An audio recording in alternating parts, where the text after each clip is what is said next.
하나님 말씀 함께 보겠습니다. 오늘 함께 묵상하실 말씀은 사무엘하 6장 1절에서 11절까지의 말씀입니다.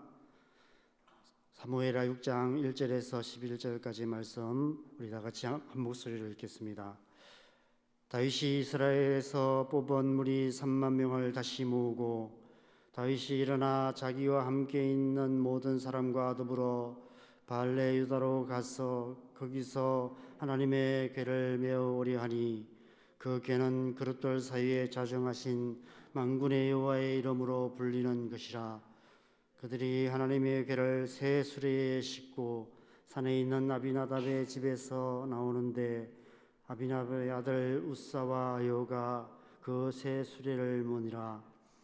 그들이 산에 있는 아비나답의 집에서 하나님의 궤를 싣고 나올 때에 아이는 궤 앞에서 가고 다윗과 이스라엘 온 족속은 잣나무로 만든 여러 가지 악기와 수금과 비파와 소금과 양금과 제금으로 여호와 앞에서 연주하더라.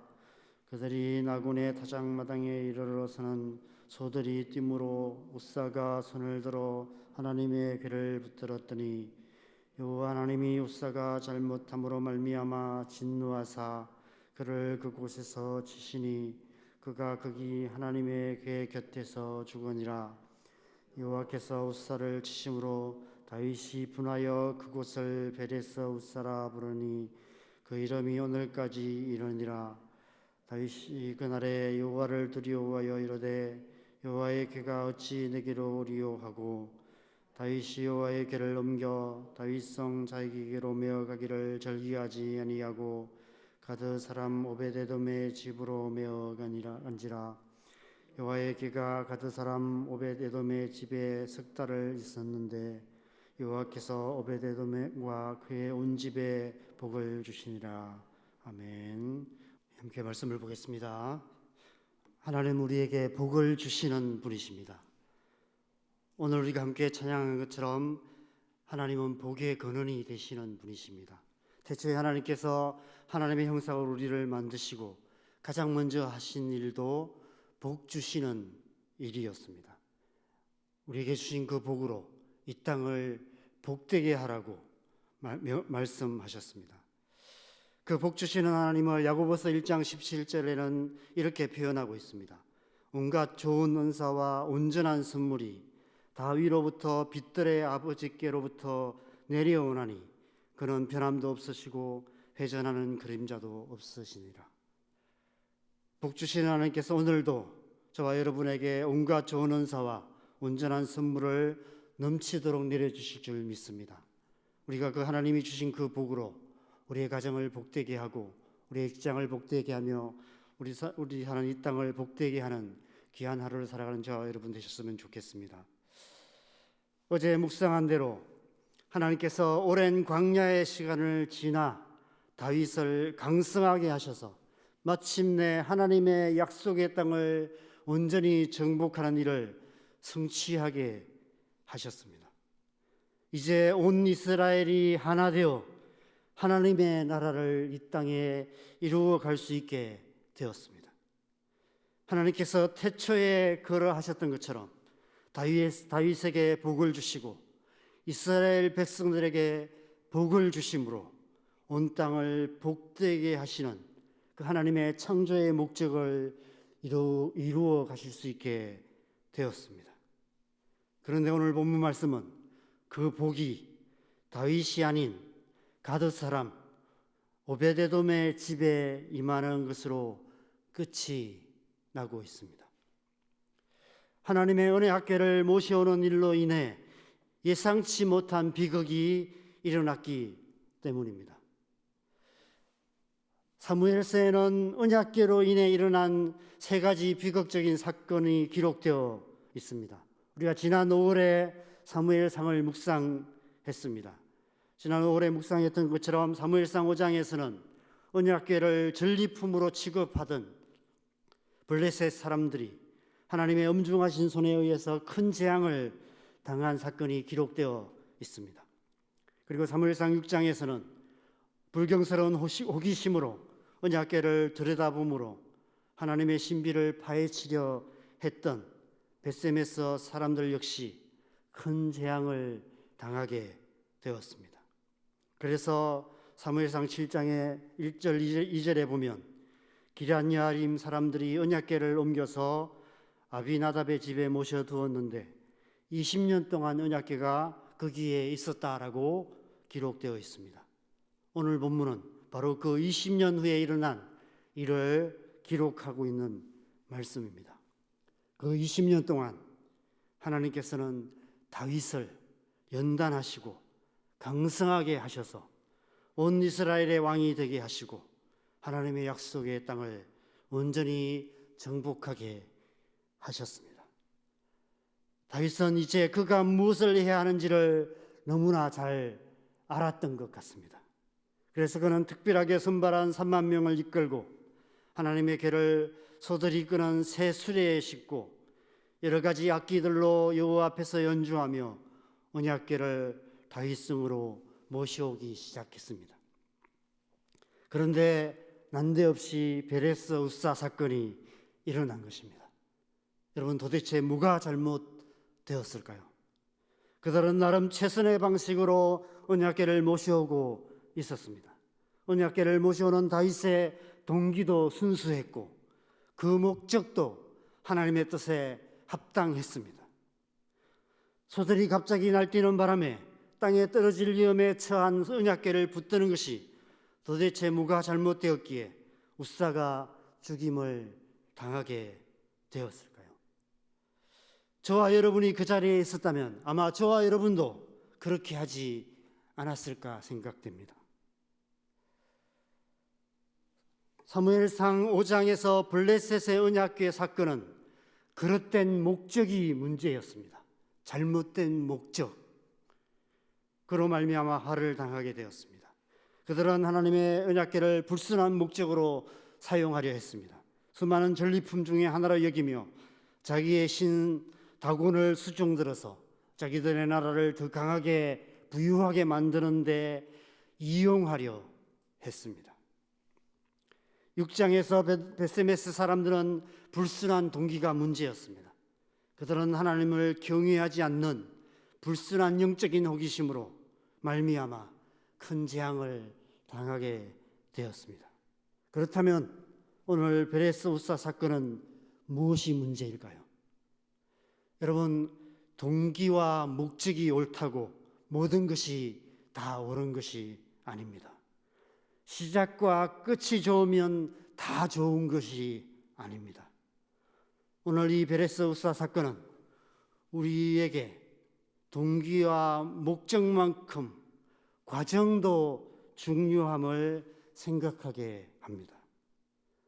하나님의 이름으로 하나님의 뜻을 이루기 위해 우리가 선택하는 우리의 삶의 수단과 방법들이 하나님의 뜻에 합당한가라고 우리에게 묻고 있는 것입니다. 여러분, 우리의 삶에 때론 동기가 불순하여서 때론 빗나간 목적 때문에 우리의 삶에 심각한 문제들이 일어날 수 있습니다. 그러나 그보다 더 심각한 것은 우리의 하루하루의 잘못된 선택들이 우리의 삶에 파괴적인 결과를 낳는다는 것입니다. 하나님의 뜻에 합당하지 않은 선택들, 하나님의 말씀을 따르지 않는 우리의 삶의 하루하루가 우리의 삶을 심각한 문제로 몰아간다는 것입니다. 여러분, 우리는 오직 예수님을 믿음으로 구원을 받았습니다. 그리고 오직 믿음으로 우리는 천국에 들어가게 될 것입니다. 그러나 그것이 예수 그리스도의 복음의 전부는 아닙니다. 예수 천국, 불신 지옥이 복음의 전부는 아니라는 것입니다. 하나님의 백성답게 사는 것, 그리스도인답게 사는 것 또한 그리스도의 복음이 우리에게 요구하시는 엄중한 요구인 것입니다. 복음에 합당한 삶이 없는 예수천당 불신 지옥만을 외치는 복음은 앙코 없는 찐빵과 같은 그런 복음인 것이죠. 그래서 우리는 날마다 하나님의 뜻에 합당한 선택을 하며 살아가야 합니다. 예수 그리스도의 복음에 합당하게 살아가야 합니다. 날마다 하나님의 백성이라는 정체성, 그리스도인이라는 정체성을 마음에 새기고 모든 일에 하나님의 뜻에 합당하게 행하는 저와 여러분이 되어야 될 줄 믿습니다. 또한 이 사건은 우리가 하나님의 뜻을 이루기 위해 사용하는 수단의 거룩함을 요구합니다. 여러분, 하나님은 거룩하시고 거룩하신 분이십니다. 시작도 거룩하시고 끝도 거룩하신 분이시기에 당연히 그 과정에서 행하시는 모든 일이 거룩한 분이십니다. 우리 또한 그러해야 합니다. 우리는 이미 거룩한 하나님의 백성이 되었고 언젠가 반드시 거룩한 하나님 나라에서 영원히 다스리게 될 것입니다. 그래서 우리는 이 땅을 사는 동안 거룩한 삶을 사는 법, 거룩한 선택을 하는 법을 배워가야 합니다. 하루하루 순간순간 우리의 모든 선택이 하나님의 말씀에 합당한 선택이 되어야 하는 것이죠. 많은 성도들이 모여서 잘 지어진 건물에서 뜨겁게 예배하는 교회의 부흥과 성장은 모든 교회가 꿈꾸는 중요한 사역의 목표가 될 수 있습니다. 그러나 우리가 그 목적을 이루기 위해서 너무 세속적인 방법을 사용하고 있지는 않은지, 효율성을 중요시하는 세상적인 방식으로 교회를 운영하려고 하고 있지 않은지를 우리는 점검해 봐야 합니다. 전도 행사를 물량 공세로 하는 교회들이 많이 있습니다. 선교사님들 가운데도 그렇게 선교를 함으로 정말 제대로 선교하시는 분들을 힘 빠지게 만드시는 경우도 많이 있습니다. 선교에 돈이 필요하지만 돈으로 선교하는 것은 아니라고 제가 만난 모든 선교사님들은 한결같이 말씀하고 계십니다. 베레스 의사는 하나님을 위해 일하는 우리의 방식을 다시 점검하기를 엄중히 경고하시는 경고등과 같습니다. 그러나 이 사건에는 그보다 더 중요한 의미가 있습니다. 베레스 의사 사건은 무엇보다도 하나님의 말씀을, 아니 하나님 그분을 비인격적인 수단화하는, 우상화하는 것에 대한 엄중한 경고라 할 수 있습니다. 여러분, 언약궤는 제사장들이 어깨에 메어서 옮겨야 했습니다. 그런데 그들은 지금 마치 오늘날 국빈 방문 시 최고급 리무진 자동차를 사용하는 것처럼 그 당시 사회에서 가장 좋은 수레에 언약궤를 싣고 옮기고 있었습니다. 여러분, 왜 하나님께서 언약궤를 어깨에 메어 옮기라 하셨을까요?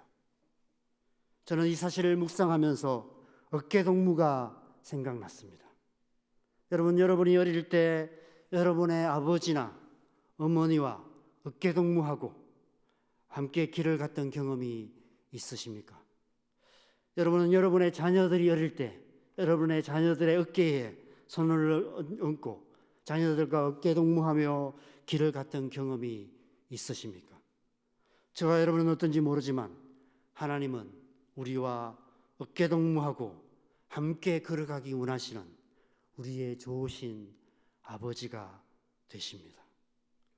언약궤를 어깨에 메어 옮기는 것은 그들에게 무거운 율법의 짐을 지우시는 것이 아니라 하나님 아버지께서 그의 사랑하시는 자녀들과 어깨동무하고 함께 가기를 원하시는 그런 의미가 아닐까 생각됩니다. 하나님은 이스라엘 백성들과 그렇게 인격적이고 친밀한 관계를 맺기 원하셨던 것입니다. 그들과 어깨동무하고 함께 걸어가시는 그들의 아버지 이스라엘의 하나님이 되시기 원하셨던 것입니다. 그런데 그들은 지금 그 하나님의 언약궤를 소들이 끄는 수레에 싣고 옮겨가고 있습니다. 하나님을 인격적인 관계의 대상이 아닌 잘 다루어야 하는, 잘 모셔야 하는 비인격적인 수다나 도구와 우상화하고 있었던 것입니다. 그러니 어찌 하나님께서 엄중하게 경고하지 않으실 수 있으셨겠습니까? 사랑하는 여러분, 우리는 예수 그리스도를 믿음으로 거룩한 하나님의 백성이 되었습니다. 우리는 우리의 삶의 마지막에, 그리고 예수님 다시 오실 그날에 저 영원한 하나님 나라에서 영원히 다스리게 될 것입니다. 그러나 그것이 우리가 기억해야 할 전부는 아닙니다. 우리는 이 땅을 살아가는 동안 우리의 모든 선택들이 하나님의 뜻에 합당해야 하며 하나님의 백성으로서 하나님의 백성답게 거룩한 삶을 살아야 한다는 사실을 기억해야 합니다. 더 중요한 것은 날마다 순간마다 하나님과 깊고 친밀한 관계 가운데 살아가야 한다는 것입니다. 하나님과 어깨동무하고 함께 걸어가는, 하나님과 동행하는 삶을 살아가야 하는 것입니다. 그래야만 우리는 하나님께서 우리에게 주신 복을 누리게 될 것이며 그 복으로 우리의 가정을 복되게 하고 이 땅을 복되게 하는 삶을 살아갈 수 있는 것입니다. 교회 공동체 역시 마찬가지가 아닐까 생각됩니다. 교회는 거룩한 하나님의 백성으로 부르심을 받은 성도들이 서로 어깨동무하고 함께 하나님의 나라로 향해 가는 천국 공동체입니다. 때론 그 발맞춤이 잘 안 되어서 서로 삐걱댈 때도 있을 수 있습니다. 우리가 지금 교구를 재편하면서 여러 가지 의견 차이들이 있는데 그렇게 삐걱대면서 함께 걸어가는 것이 바로 교회입니다. 그럼에도 불구하고 어깨동무하고 하나님께서 창세로부터 우리에게 주시기 원하시는 복을 향해 함께 가는 그것이 바로 교회 공동체인 것입니다. 그래서 그 하나님의 복으로 이 땅을 복되게 함으로 하나님 나라를 이루어가는 교회가 되어야 하는 것입니다. 하나님께서 오늘 이 베레스 우사에서 저와 여러분을 향해서 나와 어깨동무하자라고 우리를 초청하고 계십니다. 저와 여러분 모두가, 그리고 우리 남산교회가 그 하나님과 어깨동무하고 또 우리 서로가 어깨동무하고 천국의 복으로 함께 나아가는 그런 복된 교회 되기를 소망합니다. 그래서 우리의 삶을 통해, 우리의 교회를 통해서 우리의 가정과 직장과 우리 사는 이 땅에 하나님의 나라가 이루어져가는 그런 하루 되기를 주님의 이름으로 간절히 축원합니다.